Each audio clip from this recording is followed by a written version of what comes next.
Rich is on with us right now. My hero, Rich Eisen. And Rich, I learned a lesson not to make fun of TJ for the 32 teams that he likes or his favorite teams, because he got pretty upset at me during the break. He was letting me have it.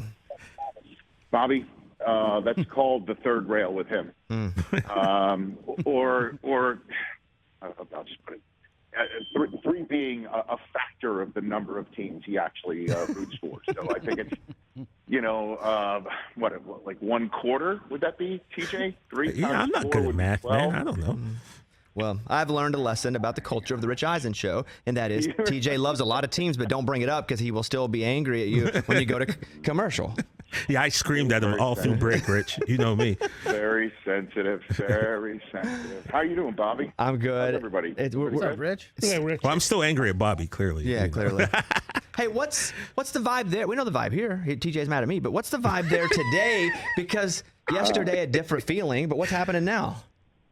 I'm actually walking through the convention center to Lucas Oil for day 2. It's the cornerbacks. And it's the second deepest group of prospects, apparently, for Daniel Jeremiah, my colleague who sits to my right in the booth. The deepest were the edge rushers. Man, last night, I got to tell you, they get bigger, stronger, faster, although Nolan Smith, the kid from Georgia, it wasn't the biggest. He's 238 pounds, which is like 50 to 70 pounds lighter than a lot of the other defensive linemen that were running. But he ran a 4.39 last night and jumped 41.5 inches on the vertical, which is, the way of saying somebody jumped out of the gym. He crushed it last night. And a stat that came across that since 2003, since we've been kind of doing this combine on NFL Network, in terms of anybody over 215 pounds, there's only been 2 other guys who have jumped over 40 inches on the vertical and ran faster than 4.4 at the combine. And the 2 other guys are Breece Hall, the Jets running back they chose last year, and DK Metcalf. And this guy's coming for quarterbacks. I mean, it's a running back and a receiver. This guy's coming for quarterbacks. And that's what it showed last night. If these guys get bigger, stronger, faster, chasing down quarterbacks. And tonight, the back end of the defense. And they're apparently just as talented. So with Nolan Smith running so fast, but also dealing with an injury all of, for the most of last season as well. So if a team was like, well, he's been hurt, we'll knock him down a little bit. Does this kind of lift him back up to even, or does it even propel him farther than that, the fact that he's such an athlete? I think it's going to propel him pretty damn far, man. It was funny. I don't know if you guys caught the coverage yesterday when he did it, but the initial was 4.4. That was the initial number that we clocked him at, and that pissed him off. He took his phone, somebody apparently told him that he clocked it at 4.4. He threw it down in his bag, like he got really angry. And then the official comes in at 4.39, and he was now suddenly like in a much better mood. And Stacey Dales, our colleague on the field, went up to him and interviewed him on live TV, and he starts talking about how, this is the way he wanted to run, and we showed video of his Georgia teammates watching him and at a watch party and going crazy. And at one point he then says, Georgia, great spot. I don't know if you know, but we've built a new restaurant in our locker room, and they serve steak and lobster. And I'm like, that's kind of on brand, right? Yeah. I mean, Georgia, they winning championships. They're serving surf and turf to their 5-star recruits. I mean, my gosh, I'm glad that he used the platform because I think Georgia needs the publicity. So it all worked out for him and the Bulldogs. Well, talking about the Bulldogs, obviously there's a lot of talk about Georgia taking over Alabama as the powerhouse. I mean, even it was said to Nick Saban's face during the national championship game. So with all the talent out there, though, at the Combine, do you feel like with the folks there, the athletes, that you can actually see that as well with Georgia kind of taking a step up? Hell yeah, man. I mean, you could see it, but, tonight, I don't know how many Georgia defensive backs there may be left after they, got a whole bunch of them over the last few years. But the kid tonight that I think is going to be front and center, just make me feel older, is Joey Porter's son from Penn State, one of TJ's many teams. I just remember Joey Porter blowing up Super Bowl 40 by blasting Jeremy Stevens, the tight end of the Seattle Seahawks. He just went all in on Jeremy Stevens. And now here we are after Super Bowl 57. His kid's working out of the combine as a star corner.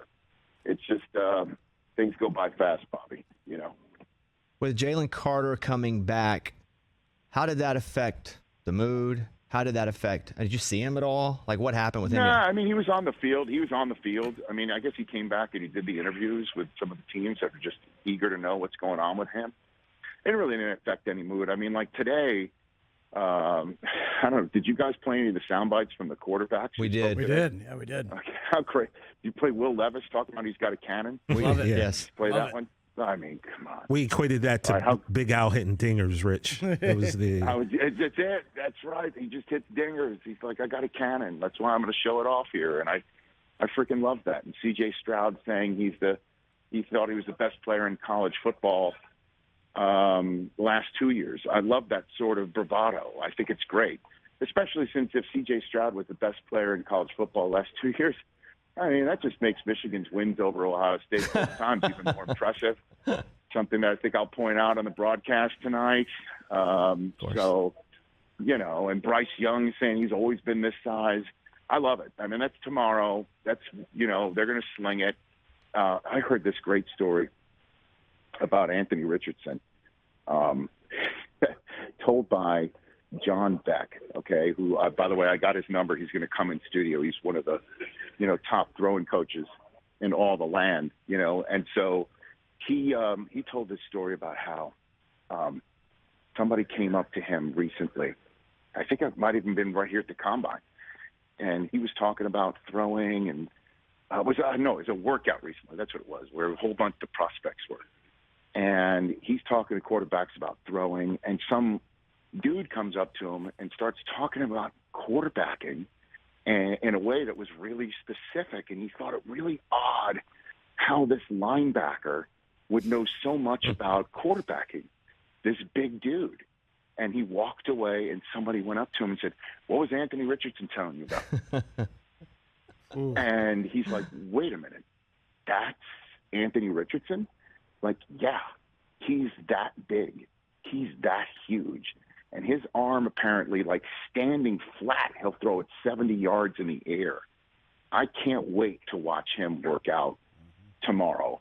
That's the guy that so many people are going to be, once we're through the Bryce Young and the C.J. Stroud of it all and talking about Will Levis and where those guys wind up and what they're doing, that this kid is going to be top 10 when it's all said and done. And this kid's going to go to like Atlanta or Carolina, or he might jump the line. Like this is his physical abilities and attributes, while apparently not yet day one ready. I think he's going to light it up tomorrow, and it's going to be a conversation over the next few weeks about him. Obviously, the comp has been Josh Allen, both to him and to Levis. But when you look at him and how raw he is, one of those teams, they're going to have to play him early, right? If they draft him, or they're going to have to go get another quarterback to play in front of him. Like, what do you see as his future then in the next couple of years if he does go in the top 15? Well, again, that's the whole point of this is the it's the whole puzzle, Tuesday after the Combine, franchise tags are handed out, and then the Monday after that is when what do we call it again, Chris? The negotiation period. Thank you. That's when that begins, and then the Wednesday after that is when the new league year, everything becomes, you can sign and become officially a member of another team. Who's going to sign these veterans? Who's going to be Jimmy G's new home? Who's going to be Geno Smith's home or new home? Who's going to land Derek Carr? What's Aaron Rodgers going to say between now and then that will affect all these pieces? And who's going to sign where? And then who's going to not get them and choose a rookie and push him maybe further along than he's ready to be pushed, or who is going to tell their new signed quarterback, guess what? There's a new baby in the house, and it's your job to help him grow. I mean, these things can be discussed with Derek Carr and Jimmy G and Geno Smith right now. And, they'll say, we're evaluating all options, but you're our guy. And then one of the options becomes a rookie. That's the next few weeks. That's the drama of it. And that's the reason why shows like this one exist, to keep chopping it up every day. Are you a believer that if you play a quarterback too early when he's not ready, it actually stunts his growth? Nope. Yeah, you're talking to a Jet fan, Bobby. I mean, good Lord. Yeah. Yeah, asked and answered, Bobby. I mean, asked and answered. So that's the conundrum here. That's what we were talking about earlier this week, or when Andrew Brandt was in studio, or whenever that was last week, when he was in studio talking about when do you move on from a guy? When does a team move on from a guy? And the issues of growing older. That's what Susie talked about with Amy Trask and you guys on Wednesday about aging out. A quarterback can age out like Rodgers might be doing in Green Bay, and pushing somebody too fast, not ready for it, and you can't pretty much know when that's going to be the case. Hello, I'm saying a little Reggie Wayne. That's a name drop. Hey. That's the question. That's the $60 million question with Rodgers. When do you do that? Who's going to tell Daniel Jones? By the way, the conversation here is that there's no way Daniel Jones, Chris, is getting $40 million, because the Giants will just franchise tag him and be done with it. Thank you. That's the conversation here. But then don't you have to pay him next year, though, if you do that?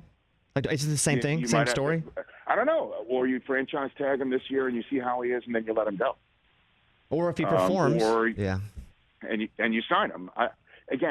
These are all puzzle pieces that so many teams have to deal with.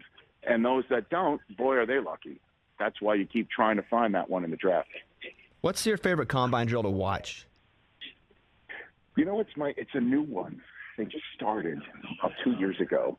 It's called the hoop drill, and it's for defensive linemen and linebackers to see how they could dip, and I guess get in a certain angle by dipping, to mimic how they can get around the edge of an offensive line. Dwight Freeney's here. He was the king of that. Like, you could make a 45-degree angle. Von Miller with his shin to the ground, like you could draw it's an actual perfect geometric 45-degree angle, and they mimic that by making them run around a hoop and pick up a rolled up, taped up terry cloth towel, pick it up, and then run to the next ring and bend over while moving it to figure eight and putting it down.